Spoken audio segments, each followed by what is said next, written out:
Hi అండి. Welcome back to Sravanthi Shetty designs. చూడండి, మనం ఇలా ఫుల్ హ్యాండ్ పెట్టినప్పుడు చిన్నగా పఫ్ అయితే పెట్టుకుంటామండి షోల్డర్ పైన. ఇది హ్యాండ్స్ డిజైన్. ఇది స్టిచ్చింగ్ చేసిన తర్వాత చాలా బాగుంటుంది. ఈ పఫ్ హ్యాండ్ ఎలా స్టిచ్ చేయాలో చూపిస్తాను, ఓకేనా? చూడండి, ఇప్పుడు మనం ఫస్ట్ ఇలా మనం హ్యాండ్ కటింగ్ చేసేదానికన్నా 2 ఇంచెస్ ఎక్కువ పెట్టుకొని ఇలా రౌండ్ సర్కిల్లో తీసుకొని ఇలా కట్ చేసుకోవాలి.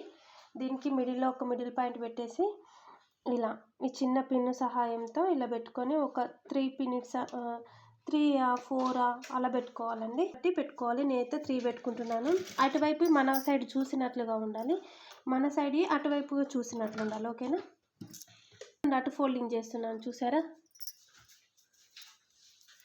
ఇక్కడ నుండి అటు ఫోల్డింగ్ చేస్తున్నా. ఈ క్లాత్ని అటు ఆపోజిట్ సైడ్ ఇలా ఫోల్డింగ్ చేసేసుకోవాలి. ఇలా ఫోల్డింగ్ చేసేసుకొని ఒక చిన్న స్టిచ్ పెట్టుకుంటే ఇప్పుడు మీకు చూపిస్తాను.